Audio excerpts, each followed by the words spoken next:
What up, y'all? Terry Warfield. Yo, I hope you're having a good day so far. If this is your first time on my channel, a big fat welcome to you. And if you're part of the fam, you're part of the squad, and you came back, yo, welcome back. Before we move forward, y'all always talking about how I need more subs and XYZ. Listen, y'all gotta help me out. Do it now. Hit the like button before we move forward, and make sure if you are not subscribed that you go ahead and subscribe, because trust me, there's fire in the pipeline of videos. But anyways, in the last video we talked about this lens right here, the TAMRON 70-180 f2.8, and in short, this lens is freaking fantastic.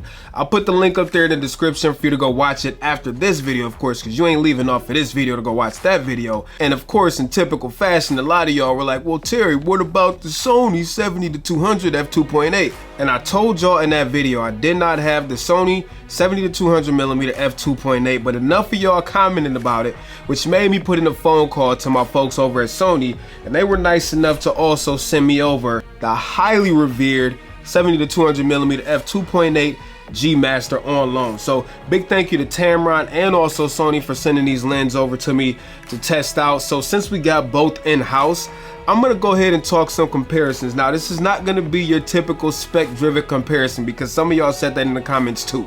If you want a spec war, this ain't the video for you. I got a few practical things I want to talk about when it comes to which one of these you should buy, because these things are not freaking cheap. So without further ado, let's go ahead and get into it. On to the first two big things, and that's price and also size. Now, price wise, the Sony G Master clocks in at $2,600. Yes, $2,600.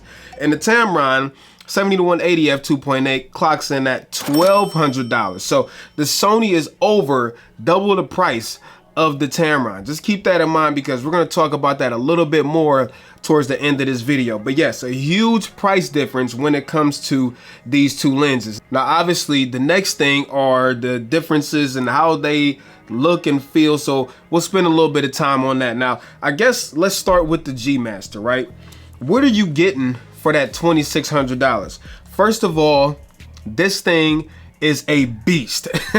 And I mean a beast. Yes, there are bigger lenses out there, 70-300, 100-400, 200-600, but that does not change the fact that the Sony 70-200 f2.8 is a mammoth of a lens compared to the Tamron. You can see it here side by side. The Sony literally engulfs the Tamron, and also it's almost double the weight. The Tamron weighs 1.8 pounds. The Sony is almost 3.3 pounds. So there is a significant difference in size and weight of these two lenses. Now, the next thing we got to talk about is what are all of these extra buttons and switches, and we'll talk about do you need these further on in the video. But just to give you a little bit of detail of what all of this stuff is on the Sony. First of all, you have a tripod collar, which you can adjust. You can turn that around to whatever position you want. You have your autofocus manual focus switch. You have your focus limiter switch. You have your optical steady shot switch. And then you also have a switch to control which mode the steady shot works in. In addition to that,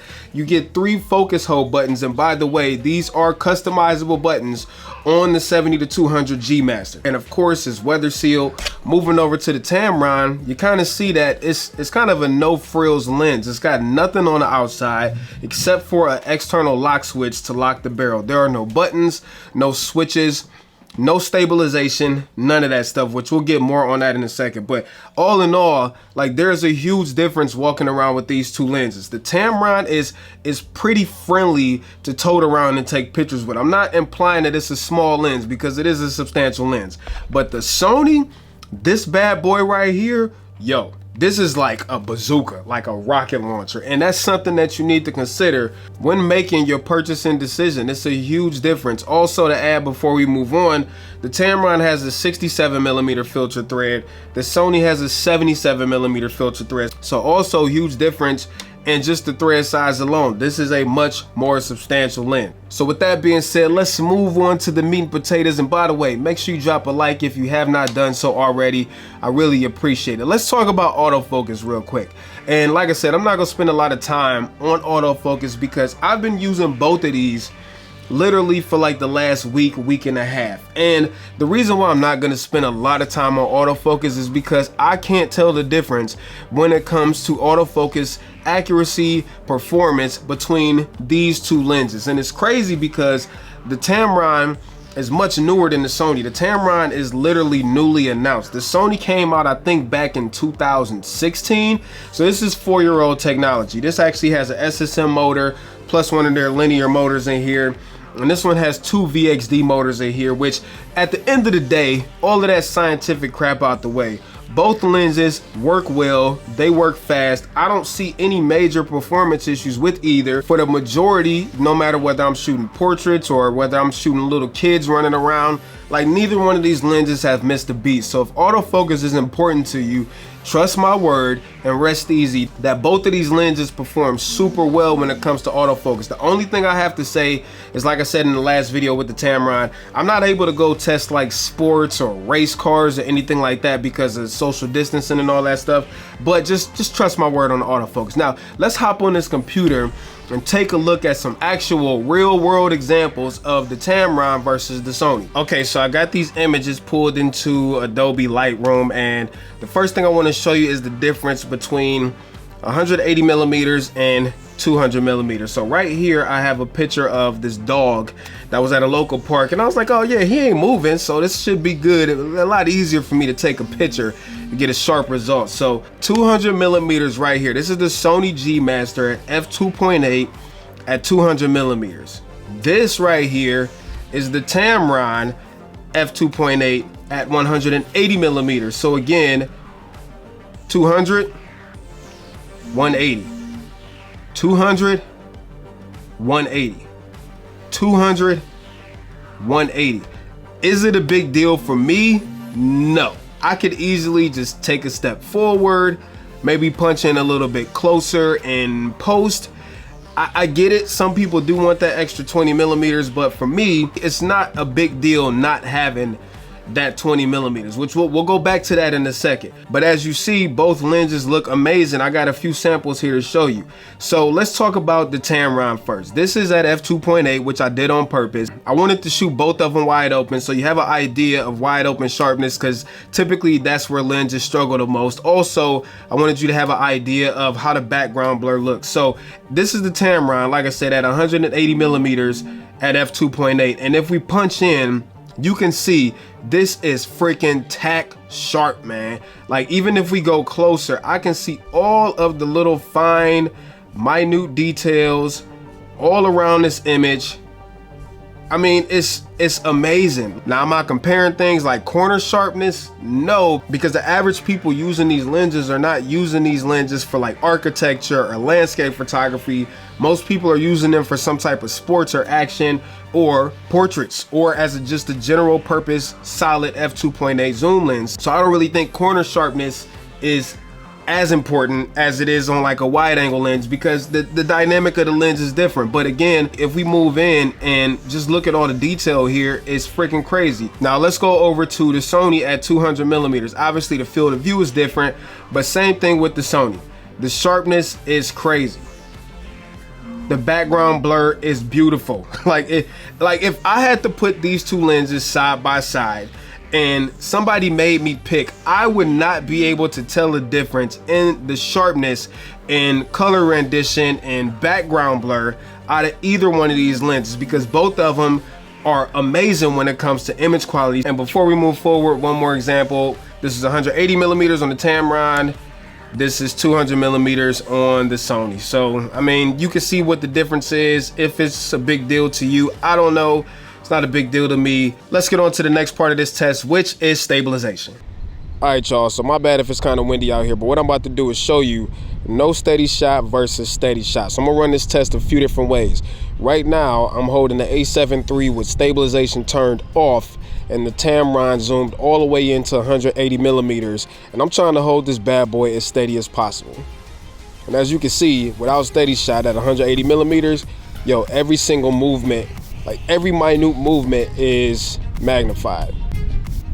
All right, so now I got steady shot turned on, and as you can see, all of those small movements using the A7 III, this is still the Tamron, are smoothed out. Now let's put the G Master on there. We'll turn the stabilization in the camera off and only rely on the stabilization in the lens, and then we'll turn both on to see if there's a huge difference. And then, you know, you can make your own determination on if steady shot in lens is important to you. All right, so now I got the 70-200 on here, zoomed all the way into 200 millimeters. Now, here's something I ain't know. See, this is why I love doing these tests, because sometimes I learn something new. As soon as you equip a lens with the steady shot feature, it automatically turns on steady shot in camera and on the lens. I even tried putting the Tamron back on, turning steady shot off in the camera. As soon as you mount the Sony back up and you go back into the settings, it automatically switches it back to steady shot, and it tells you that you have to use the steady shot control on the lens. So I learned something new. So anyways, right now I have steady shot on the lens and in camera turned off. This is at 200 millimeters, and again, you can see how I'm trying to hold this steady as possible. It's pretty shaky.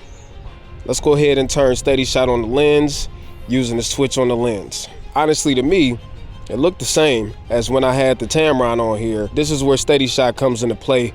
Definitely smooths out stuff. So now you can see an apples to apples comparison on if you need steady shot in your life or not. That's totally up to you.